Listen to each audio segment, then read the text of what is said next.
Hey guys, एक बार फिर से आप सभी का मिस्टर व्यास के अंदर स्वागत है। और आज हम बात करेंगे, आप में से बहुत सारे लोग गूगल एडसेंस अप्रूवल के लिए भेजते हैं, लेकिन आपको एक रिस्पॉन्स बैक आता है विथ रिजेक्शन, और वो रहता है थिन वैल्यू कंटेंट या फिर लो वैल्यू कंटेंट, और इसके लिए आपकी साइट गूगल एडसेंस अप्रूवल के लिए एलिजिबल नहीं है।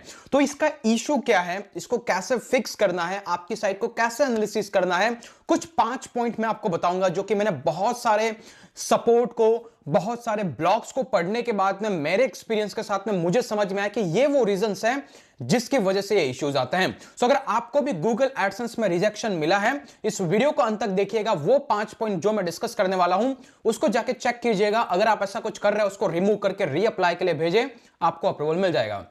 इसी के साथ गाइस, हमने blogging 9 days free master training का वर्जन 2.0 लॉन्च कर दिया है। सो अगर आपने उसको ज्वाइन नहीं किया है तो जरूर ज्वाइन कीजिएगा, link is in the description. ये एक video step by step course है जो अभी रिसेंटली फ्री है, अगर आज की डेट में आप इसको जाकर के ज्वाइन करते हैं तो। चलिए गाइस, नए हैं चैनल को सब्सक्राइब जरूर करें। इस मंथ का गिव अवे हम आने वाले 2 दिनों में डिस्कस करने वाले हैं या फिर डिक्लेयर करने वाले हैं। सो अगर आपने इस वीडियो को पे कमेंट नहीं किया है, चैनल को लाइक नहीं किया है, अगर आप सब्सक्राइबर नहीं है तो जरूर सब्सक्राइब करें, आप इनमें से कुछ तो जीत सकते हैं। चलिए शुरुआत करते हैं, वो 5 पॉइंट्स कौन से हैं।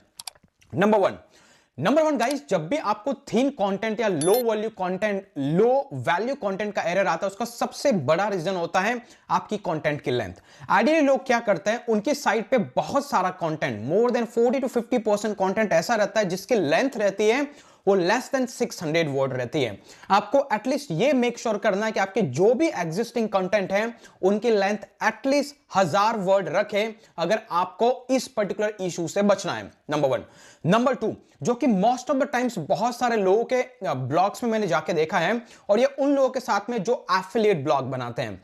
ये क्या करते हैं, एफिलिएट ब्लॉग बनाने के 2 तरीके जो मैं आपको दिखाता हूं साउंड प्रूफ आइडिया पे। वहां पर प्रॉपर्ली उस कंटेंट को लिखा जाता है, उसके अंदर प्रोडक्ट को प्रमोट किया जाता है।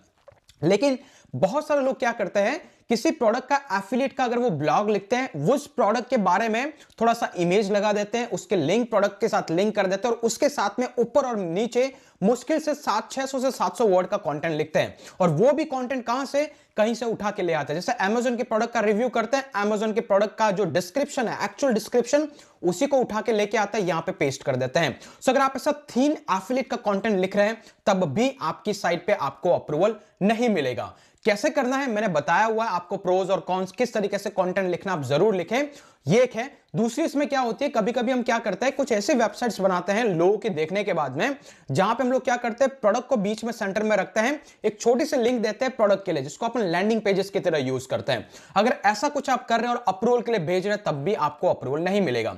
सो मेक श्योर आपके एफिलिएट पेजेस से प्रॉपर कंटेंट लिखे, उसके साथ में प्रोज और कॉन्स को अटैच करें, और साथ में फिर प्रोडक्ट की लिंकिंग आप कहीं से भी करें, आपको अप्रूवल मिलने के चांसेस ज्यादा हैं। That was number 2।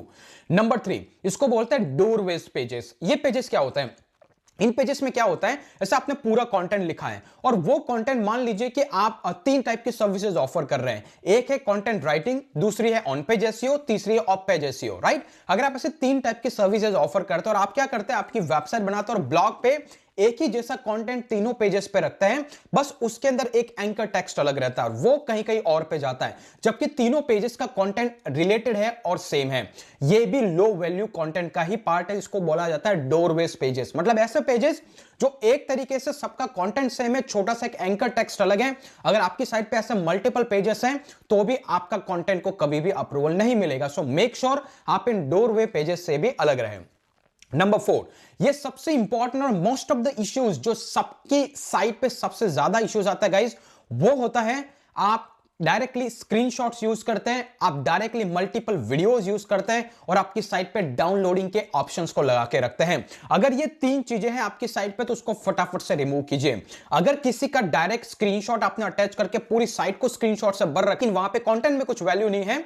नंबर 2, अगर आप कुछ ऐसा कंटेंट लिख रहे हैं जहां पे आपने इतने सारे अदर यूट्यूबर्स के वीडियो और डिफरेंट लोगों के वीडियोस फीड कर दिए कि आपकी ब्लॉग पे आपका कंट्रीब्यूशन कम है, वीडियोस का कंट्रीब्यूशन ज्यादा है, या फिर नंबर 3, अगर आप कोई डाउनलोडिंग जैसे वेबसाइट्स बनाते हैं कि यहां से म्यूजिक डाउनलोड कर लीजिए, यहां से ये डाउनलोड कर दिए, जबकि आपके पास आपके राइट्स नहीं है, तो ये सारी की सारी चीजें एक स्क्रैप कंटेंट की कैटेगरी में आती है, लो वैल्यू कंटेंट की कैटेगरी में आती है। सो अगर आप ऐसा कुछ कर रहे हैं, इसको जरूर रिमूव कीजिए, तो और इसके बाद अप्रूवल के लिए भेजिए, प्रोबेबिलिटी है कि आपको अप्रूवल मिल जाएगा। और नंबर 5 गाइस, ये सबसे इंपॉर्टेंट है, ये होता है वो जहां पर आप आर्टिकल को स्पिन्स करते हैं, या फिर कहीं से आर्टिकल को स्क्रैप करते हैं, या फिर आर्टिकल को रीराइट करके आप ही की साइट में ऐड कर देते हैं। अब बहुत सारे आर्टिफिशियल इंटेलिजेंस के टूल होते हैं जो कुछ कुछ वर्ड्स को स्पिन करते हैं या फिर उसका इसेंस चेंज कर देते हैं, ताकि वो वर्ड टोटली डिफरेंट है लेकिन इसेंस वही निकल के आ रहा है। उस केस में भी आपको सबसे ज्यादा लो वैल्यू कंटेंट की एरर आएगी। सो रिपीट करता हूं,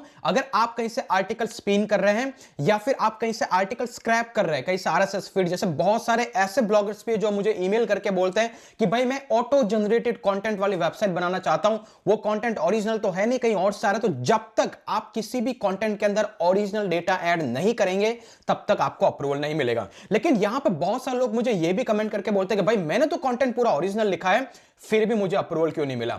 ओरिजिनल का मीनिंग होता है आपका एडिशन, इट डजंट मीन कि आपके सेंटेंसेस। अगर मैंने यहां पे लिखा है how to start a blog, आपने मेरा 11 पॉइंट को ब्लॉगिंग उस पर देखने के बाद एज इट इज 11 पॉइंट को लिखा, आपने वर्डिंग थोड़ी बहुत चेंज कर दी, दैट डजंट मीन कि वो ओरिजिनल कंटेंट है। ओरिजिनल कंटेंट का स्केलेटल पूरा अलग होता है, जहां पर आपके थॉट्स होते हैं, आपके व्यूज होते हैं, और उसी के इनसाइड में आपके फ्रेजेस मेरे फ्रेजेस से, देखिए मैं जो आपसे बात करता हूं और आप मुझसे बात करेंगे, इट्स टोटली डिफरेंट, राइट। तो जब आप लिखते हैं उसमें भी वो डिफरेंस नजर आना चाहिए। और ये सारा डेटा गूगल के पास ऑलरेडी इंडेक्स्ड है, तो उसको पता है किसने किस टोन से कौन से साइट पे कंटेंट पब्लिश्ड है। अगर आपने सेम कंटेंट सेम स्केलेटल के साथ में आपकी साइट पे ऐसा ही कंटेंट प्रोड्यूस किया, चाहे आपके खुद के वर्ड में किया हुआ हो, तो वो आपको अप्रूवल नहीं मिल पाएगा। सो आप अगर इन 5 चीजों पर काम करेंगे और फिर आपकी साइट को वापस भेजिए, देयर इज अ चांसेस कि आपको अप्रूवल मिल जाएगा। लेकिन कभी कभी लो वैल्यू कंटेंट का मतलब यह भी होता है कि आपकी साइट पे एनफ कंटेंट नहीं है। डजंट मीन कि कंटेंट में इशू है, एनफ कंटेंट नहीं है। अगर आपने 10 पोस्ट भेजे, हो सकता है 3-4 सही होंगे, 6-7 खराब होंगे, तो आप क्या कर सकते हैं, उसकी क्वांटिटी को और बढ़ाइए, 10 को 20 और 20 को 30 कीजिए, फिर भेजिए। देयर इज अ प्रोबेबिलिटी कि 50 to 60% कंटेंट आपका जेन्युइन होगा, यूनिक होगा, और तब आप जब भेजेंगे कुछ चेंजेस नहीं करना आपको और अप्रूवल मिल जाएगा। सो इट्स नॉट कंपलसरी कि फर्स्ट टाइम रिजेक्शन मतलब आपका इशू है। इसका मतलब यह भी हो सकता है कि आपका कंटेंट एनफ नहीं था उस अप्रूवल के लिए, 1 महीने के बाद में वापस रीअप्लाई कर सकता है अगर आपको सब कुछ सही लगता है। आई होप गाइस कि आपको ये वीडियो पसंद आया होगा। गूगल की क्वालिटी गाइडलाइन के लिंक मैं डिस्क्रिप्शन में दे दूंगा, आप ज्यादा जानना चाहे एक एक फैक्टर के बारे में तो आप जरूर जान सकते हैं। ऐसे गाइस वीडियोस के लिए हमारे चैनल को जरूर सब्सक्राइब कीजिए, और अगर आप गिव में पार्टिसिपेट करना चाहते हैं तो मेक श्योर आप चैनल के सब्सक्राइबर और कमेंट करना जरूरी है। विनर हम चूज करने वाला है इस मंथ का, और आगे वाले मंथ में भी कंटिन्यू रहेगा। और साथ ही साथ 9 डेज की फ्री ब्लॉगिंग मास्टर ट्रेनिंग को भी जरूर ज्वाइन कीजिएगा। आज के लिए इतना ही, फिर मिलेंगे अगले वीडियो के अंदर। तब तक के लिए जय हिंद, जय भारत।